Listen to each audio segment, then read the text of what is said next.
I think a lot of us grew up thinking that one day we'd have our own place. Like maybe start off with a little apartment for a bit, then move up to a starter home, something that felt like ours. But it feels like somewhere along the way of us growing up, the world changed. And don't worry, this isn't meant to be some depressing, complaining video. Just stick around and I'll dive into the important steps of being honest with ourselves and the way that we can adapt and plan ahead for our future. But first, let's get into the reality that we're facing right now. Let's be honest, trying to buy a home right now is, it's like trying to get past round 20 with a pistol on zombies. Prices are skyrocketing, interest rates are up, rent is up. Everything is up but our wages. And it's not just inflation. Corporations are buying entire neighborhoods to rent off properties permanently and never sell. Homes used to be places for families, but now they're more like assets in a company's portfolio. We're competing with billion-dollar corporate landlords. Time and money is not really on our side. Our parents bought houses at 2 to 3 times their annual salary. Just back in 2024, the median single-family home hit over $400,000. That is 5 times the average median household income. And today, in 2026, it's closer to like 7 to 10 times the annual salary. Interest rates doubled while corporate ownership exploded. Starter homes barely exist anymore. You might think that not having a home means you failed, but you didn't. The game changed, or I guess more so the system. A lot of us feel like we're doing something wrong. Like if we just worked harder, saved more, or stopped buying coffee, stopped eating out more, we'd magically afford a house. But that's the trap. The system makes you feel individually responsible for a collective problem. And while yes, saving your money is important and cutting down on things that you don't necessarily need is helpful, that's not going to land a house in your lap. In terms of affordability, the US housing market is currently at its most unaffordable level in recorded history. Large investors are now creating build-to-rent communities, preventing long-term home ownership, and keeping families in a cycle of yearly rent increases. As traditional homes become out of reach, people have turned to manufactured homes and RV living. However, these markets have also been consolidated by major corporations and private equity firms that control everything from the manufacturing and financing to the insurance and the land rental. 23 private equity firms own over 1,900 manufactured housing parks in the US with over 400,000 land lots. Some people have even reached a point where they are converting storage sheds into living spaces. Like, I don't know if you guys ever seen that, but like Home Depot was doing that for a bit there. But even this seemingly low-key market is being capitalized upon by private equity. Obviously, this is all extremely frustrating and exhausting. Now, there is something that I haven't shared with you guys yet. Despite all of my concerns about this topic, I'm actually a homeowner myself. I bought a house several years ago, back in about early 2021.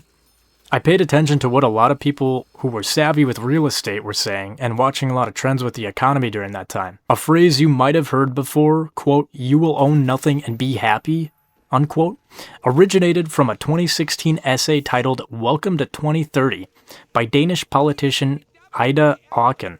Along with that, many people were starting to point out how many things in our life look like they were leaning towards subscription and rental-based instead of buying to own. It's this phrase that rang in my head for years, and especially during my final inspection of the house before I signed to purchase it. Because if I didn't buy it now, it would be a very long time before I'd have the opportunity to buy a home again. So I took a chance, and that was the last chance I'd have at home ownership for a while. And was it worth it? Potentially, but overall, the truth is no. Owning a home comes with so many more expenses that you don't even realize when you're just renting all the time. Due to having a house, I've been stuck. A lot of the time, my life goals and aspirations have to be put on hold due to my house. I've sunk a lot of money into repairs on my house and continue to do so even right now.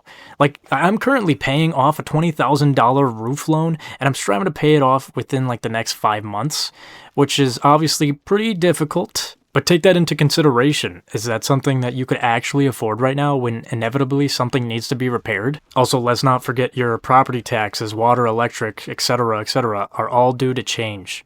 Like all my payments are escrowed, but just for example, in the last year, the city my house is in have raised property taxes by an additional $250. And now they're planning on raising it another $100 this year, which, is very frustrating, very annoying.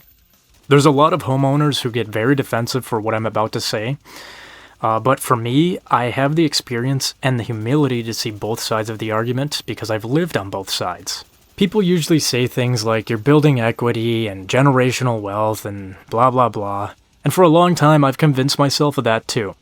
But the truth is, if you're in your 20s, you have like 40 plus years to build wealth through investments that don't require you to gamble your entire financial future on a single property. Sure, your house might double in value over like 15 to 20 years, but so will a diversified investment portfolio. And you won't have to replace a roof or deal with unpredictable property taxes along the way, like I am currently right now. And when it comes to that generational wealth excuse, wouldn't you rather leave your kids money they can actually use, not a house that they'll probably end up selling because they probably can't afford the taxes or don't want to live in a city you picked decades prior? Sometimes having a home isn't all it's cracked up to be, and honestly, it's during times like this where I think of an amazing quote that really resonated with me for many years, and it's that the things you own end up owning you. It's a pretty simple quote, but it is pretty profound if you really think about it. And it's basically saying that you should not let all of these materialistic things run your life. Know this: you're not failing, not behind. You're just living through a housing market that wasn't designed for you. So, how should you adapt? There's a couple different ways to tackle this, and I'm going to go into a few of them right now. First one I would say is live with your parents or family members if it's an option. Don't take it for granted and help out where you can. I see a lot of my friends and a lot of my peers, they still do live with their parents and they do take it for granted. They don't help clean up around the house. They don't help with bills. They don't do anything like that. They trash their parents' house. They don't really work.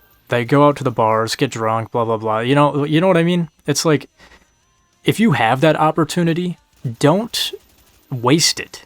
But if you need to live away from your parents or they aren't able to house you, consider renting an apartment with a group of friends you can trust. Remember, a lot of people are dealing with the housing market issue right now. It would be easier to find people willing to share a rental with you than you think. But you do got to be aware that this can kind of come with some problems as well and can sometimes create resentment between your friends due to, like, for example, unclean environments, people skipping out on rents, etc. Another option is to see if you qualify for low-income housing. I won't lie, it's not going to be pretty, but it will be a cheap way to have a roof over your head and to have your own space. In the meantime, you can continue to save to get better places to live in. And if you really want to get into a house, I would suggest waiting just a few more years still, since buying a house right now isn't the greatest idea.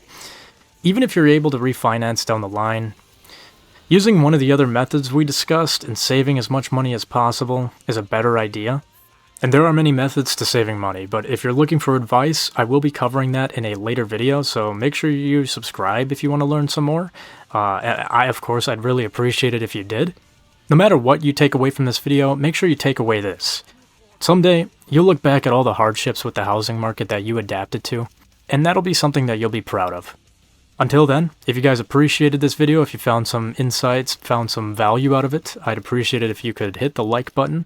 And of course, again, if you're interested in these type of videos, make sure you subscribe and turn on the notification so you can see more of my videos in the future. This is just my second video at the moment on this channel, so I'm not quite sure how the algorithm is going to react. But of course, the more engagement that this video gets, you do help it get it out to more people. So again, I appreciate it, and I will see you guys on the next video.